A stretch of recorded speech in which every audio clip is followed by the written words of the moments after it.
नमस्कार दोस्तों स्वागत है आप सभी का। आज की वीडियो में दोस्तों हम बात करेंगे अर्मेनिया और अज़रबैजान के बीच जो काफ़ी लंबे समय से युद्ध चल रहा है उसको लेकर। अभी रिसेंट में अज़रबैजान ने घोषणा की है कि आने वाले समय में यानी कि 1 जनवरी 2024 से वह जो है जो मैप में नागोर्नो काराबाग का रीजन है उसको वो ख़त्म कर देगा और उसको वो अपने में इंक्लूड कर देगा। अब ये क्या है, मैटर क्या है आखिर अर्मेनिया और अज़रबैजान के बीच में, और ये जो नागोर्नो काराबाग का रीज़न है आखिर उसको लेकर इन दोनों के बीच में युद्ध क्यों चल रहा है, डिटेल में हम चर्चा करेंगे इस वीडियो में। लेकिन अभी क्या है कि अर्मेनिया के सामने क्राइसिस पैदा हो गई है, वो है रिफ्यूज़ेस की। देखिए, नागोर्नो काराबाग का जो रीज़न है ना, मेनली वो जो है वहाँ पे जो अर्मेनिया के लोग हैं वो रहते हैं। और जो ये अर्मेनिया पॉपुलेशन है ये अब नागोर्नो काराबाग रीजन को छोड़ के अर्मेनिया की तरफ जा रही है। तो एक तरीके से क्राइसिस अर्मेनिया के लिए यहाँ पे पैदा हो गया। डिटेल में हम बात करते हैं, इस पूरे मैटर को समझने की कोशिश करते हैं कि आखिर ये है क्या। देखिए, पहले हम थोड़ा सा अर्मेनिया और अज़रबैजान की ज्योग्राफिकल पोजीशन को समझते हैं। अगर आप मैप में देखेंगे तो ये है अर्मेनिया और ये है अज़रबैजान, और इन दिनों के बीच में जो आपको ये छोटा सा एरिया दिख रहा है ये है नागोर्नो काराबाग रीजन। अब देखिए, जो अज़रबैजान जो है ये एक मुस्लिम कंट्री है, ठीक है, ये एक मुस्लिम कंट्री है। वहीं हम बात करें अर्मेनिया की तो एक क्रिश्चियन कंट्री है। इसका मतलब ये है कि इनके बीच में कन्फ्लिक्ट हमें देखने को मिलता है, लेकिन कन्फ्लिक्ट होने का एक सबसे बड़ा रीज़न भी है नागोर्नो काराबाग रीजन। अगर हम बात करें नागोर्नो काराबाग रीजन की, तो इसकी जो पॉपुलेशन है, जो एथनिक स्ट्रक्चर है यहाँ का, मेनली यहाँ पे अर्मेनियन लोग ही रहते हैं, ठीक है। लेकिन अगर आप इसकी ज्योग्राफिकल पोजीशन देखेंगे तो जो ये नागोर्नो काराबाग है ये अज़रबैजान की टेरिटरी के अंदर है। और इंटरनेशनली क्या है कि नागोर्नो काराबाग को अज़रबैजान का ही हिस्सा माना जाता है। लेकिन क्योंकि यहाँ पे जो पॉपुलेशन रहती है ये एक अर्मेनियन पॉपुलेशन है, और क्योंकि ये खुद को अर्मेनिया से जोड़ के देखती है, वो उनको अपना भाई मानती है, तो इसलिए आप देखेंगे कि अक्सर जो यहाँ पे नागोर्नो काराबाग जो रीजन है, अर्मेनिया इस पर अपना क्लेम करता है क्योंकि यहाँ पे अर्मेनियन पॉपुलेशन रहती है।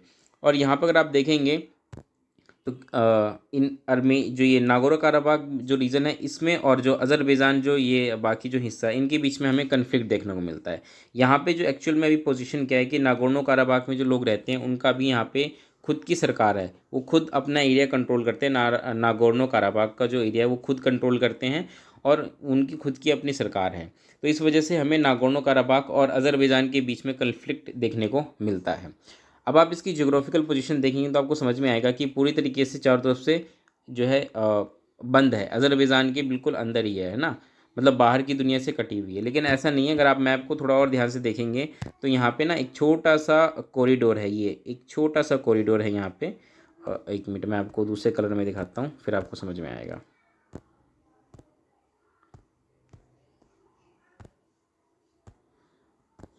देखिए, ये जो आपको छोटा सा रीजन दिख रहा है ना, ये है लाचिन कॉरिडोर। इस लाचिन कॉरिडोर से जो ये नागोर्नो काराबाग का रीजन है ये बाकी के अर्मेनिया से जुड़ा हुआ है। और अक्सर अर्मेनिया जो है वो क्या करता है, वो नागोर्नो काराबाग के लोगों को मिलिट्री सपोर्ट हो गया या असिस्टेंट, किसी तरह का भी असिस्टेंट, खाना पीना सब कुछ वो यहाँ से सप्लाई करता है। किसको? नागोर्नो काराबाग के लोगों को। तो इस तरीके से आप देखेंगे अर्मेनिया जो है वो नागोर्नो काराबाग के लोगों को, जो सेपरेटिस्ट लीडर हैं उनको सपोर्ट करता है। और इस वजह से जो ये जो लोग हैं यहाँ के, ये अज़रबैजान के खिलाफ हमेशा मतलब युद्ध की स्थिति में रहते हैं, ठीक है। अब अभी रिसेंट में क्या हुआ है, रिसेंट में अभी लगभग ये 10-15 दिन पुरानी बात है कि अभी अज़रबैजान में एक माइन थी। उस पर क्या हुआ, उस पर एक वहाँ पे एक विस्फोट हो गया, ठीक है, जिसमें कि सैकड़ों लोगों की मौत हो गई। अब अज़रबैजान ने इसका जो पूरा आरोप है वो लगा दिया नागोर्नो काराबाग के ऊपर कि भाई इनके लीडर्स ने ये चीज़ करवाई है, और इसको लेकर उन्होंने क्या किया कि इस नागोर्नो काराबाग पर अटैक कर दिया, हमला कर दिया। अब इस हमले में क्या हुआ कि जो नागोर्नो काराबाग के जो अर्मेनियन सेपरेटिस्ट लीडर थे उन्होंने सरेंडर कर दिया, और साथ ही साथ उन्होंने ये डिक्लेयर कर दिया कि भाई अब हम जो है युद्ध नहीं लड़ सकते।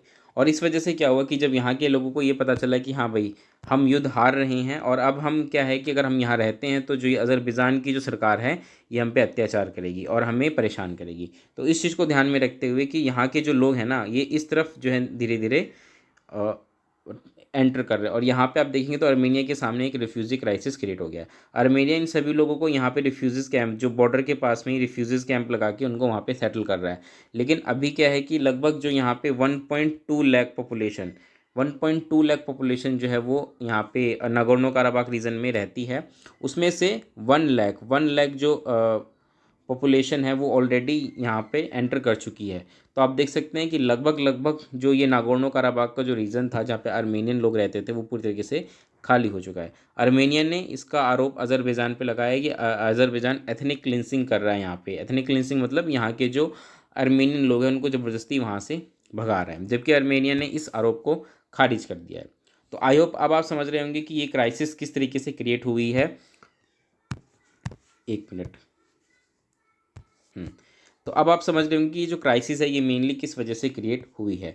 आप देख सकते हैं यहाँ पे ये किस तरीके से लोग ट्रकों में बैठ के जाने को मजबूर हैं। और लगभग 1 लाख लोग जो भी, जैसा कि मैंने अभी आपको बताया कि नागोर्नो काराबाख रीजन से एंटर कर चुके हैं आर्मेनिया में। और लगभग पूरी पॉपुलेशन जो है ना, जो कि यहाँ रहती थी नागोर्नो काराबाख रीजन में, वो वहाँ से जा चुकी है। लगभग 1.2 लाख पॉपुलेशन में से 1 लाख पॉपुलेशन जो है वहाँ शिफ्ट हो चुकी है। आप देख सकते हैं ये मैप आपको दिखाई दे रहा होगा, ये एक माउंटेनियस रीजन है नागोर्नो काराबाख का। और यहाँ पे आपको जो ये रास्ता ये जो दिख रहा है आपको मैप में जो इस तरीके से दिख रहा है ये गाड़ियाँ हैं। इन रास्तों पर एक लंबी कतार हमें गाड़ियों की देखने को मिल रही हैं और किस तरीके से लोग जो है वो परेशान हैं। यहाँ पे क्या है कि लोगों के सामने खाने पीने की समस्या भी पैदा हो गई है, क्योंकि अभी क्या है रिसेंट में अगर आप देखेंगे ना तो अभी लगभग क्या हुआ था कि एक मिनट, अभी क्या हुआ था, अभी रिसेंट की घटना है, लगभग 10 या 11 महीने पुरानी बात है कि अज़रबैजान ने जो ये लाचिन कॉरिडोर है ना इसको ब्लॉक कर दिया था। लाचिन कॉरिडोर को ब्लॉक करने से क्या हुआ कि आर्मेनिया द्वारा जो भी सपोर्ट इनको दिया जा रहा था ना वो बंद हो गया। ठीक है, यहाँ पे फूड क्राइसिस देखने को मिल रही हैं और फूड वाटर क्राइसिस यहाँ पे बहुत ज़्यादा देखने को मिल रही हैं। और इस वजह से क्या है कि ये जो लोग हैं यहाँ पे भूखमरी की सिचुएशन पैदा हो गई है और लोग जो है वो मजबूर हो चुके हैं आर्मेनिया की तरफ जाने के लिए। तो ये सिचुएशन हमें यहाँ देखने को मिल रही है। अब हम बात करते हैं कि इसमें इंडिया का क्या रोल है या इंडिया को इससे क्या इफ़ेक्ट पड़ने वाला है। देखिए, इंडिया का एक बहुत ही इंपॉर्टेंट प्रोजेक्ट है, वो है international north south transport corridor यानी कि INSTC, जो कि इंडिया की मुंबई को मेनली रशिया से जोड़ेगा। ठीक है, ये मेनली ट्रेड करने के लिए ये बनाया गया है INSTC। अब INSTC जो है आप वो देखेंगे तो ये अज़रबैजान से होते हुए जाता है। अभी अज़रबैजान से होते हुए जाता है तो क्योंकि अब अज़रबैजान ने क्या है कि उस पर नागोर्नो काराबाख पर हमला कर दिया, जो कि एक आर्मेनिया जिसको सपोर्ट करता था। तो अज़रबैजान और आर्मेनिया के बीच एक क्लैशेस देखने को मिल रहे हैं। वहीं अगर हम बात करें इंडिया की, तो इंडिया की ना आर्मेनिया के साथ बहुत अच्छे रिलेशंस हैं। बहुत सारी डील्स, मिलिट्री सपोर्ट्स डील वगैरह हमारे उनसे साइन हो रखे हैं। बहुत सारे डेवलपमेंट प्रोजेक्ट्स भी हमारे उनके साथ हैं। तो इस वजह से क्या है कि अब इंडिया को जो अपनी स्ट्रेटजी है, अपनी जो फॉरेन पॉलिसी उसमें थोड़ा सा चेंज लाना पड़ेगा, क्योंकि आर्मेनिया तो बहुत ही क्रूशियल प्लेयर रहा ही है हमारे लिए।